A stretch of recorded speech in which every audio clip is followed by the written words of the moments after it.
And action. So basically, I'll just wrap it up because I'm going to have to bring these all together.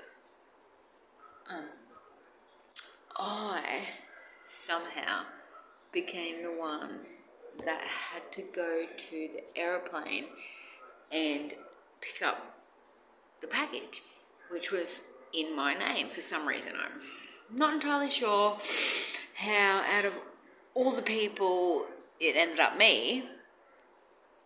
That's neither here nor there.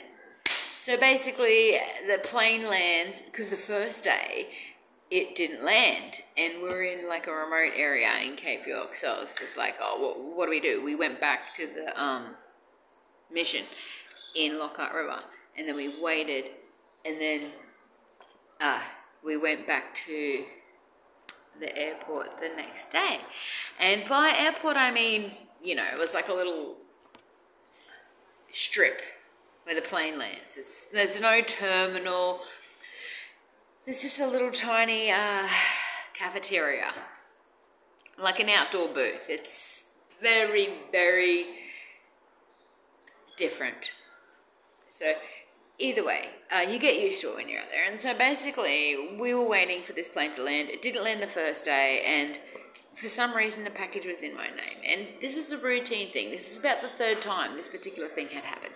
And what we were waiting for was around about a gram of lollies to arrive, because lollies weren't available, the type of lollies that we wanted. So, and there's like, and I kid you not, 15 maximum, 10 people waiting for these lollies, and I'm the youngest person, and it's in my name, and so I'm still a bit baffled by this, but basically, the package arrives. I get it because it's in my name. Okay, it's delivered by a plane. It's a small plane, like a Cessna. The actual law enforcements are there as well. So it was a little bit of a situation, shall we say. There was no standoff or anything. There was nothing said. It was just, we got into our separate cars. We're all like cheering. And they were not cheering because we don't know what they did. But then when we got into the actual town, which is not a town, it's a mission. It's an indigenous mission. It's not a town. It's a very small place. Before we even got into town, basically, I got detained.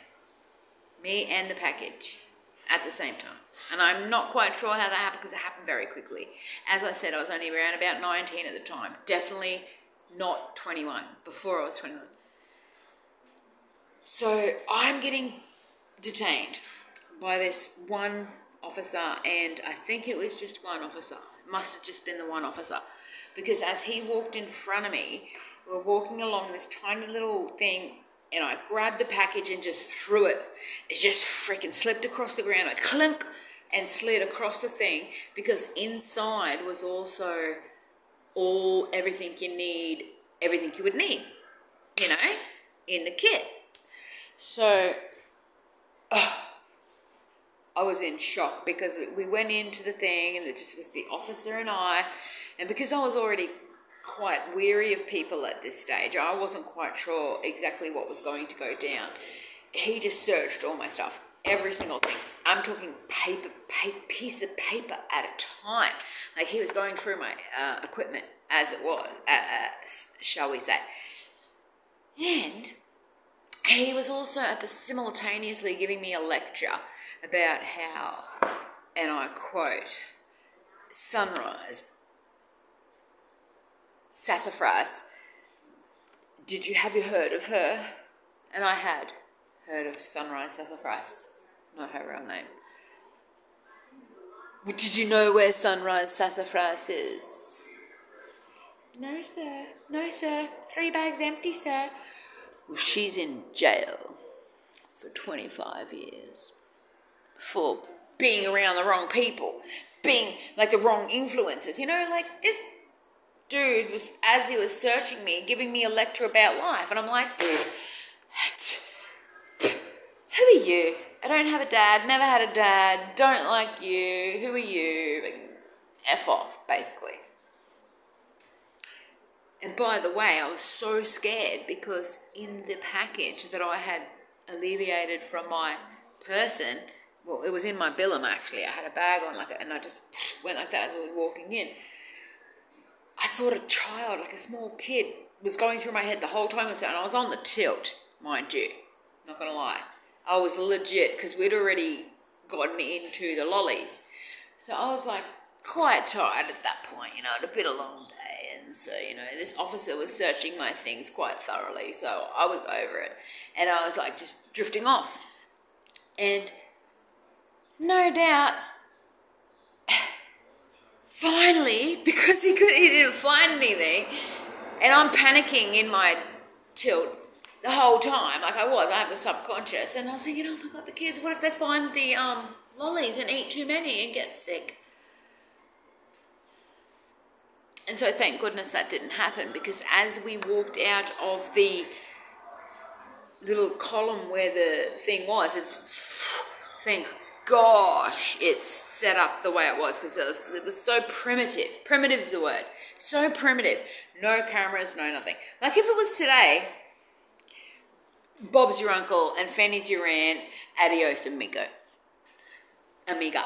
But thank goodness that wasn't the case. And I freaking skated out, and old mate must have been like, oh, I don't know, she must have put it in her possum pouch, or she must have squirreled away somewhere, or maybe one of the other 20 fucking people who were waiting as well, you know what I mean, like, who were like 40, you know, my age now, well, not quite, I mean,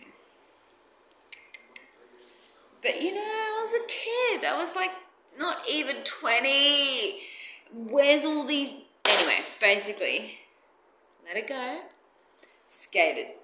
So the whole sunrise sassafras analogy that he was trying to give me really comes into perspective after the case. Like looking back on it now, I really see that he was trying to do me a favour and give me a solid, because I was getting stitched up right there, and if it wasn't for the grace of the universe, I mean, I didn't even know what would have been.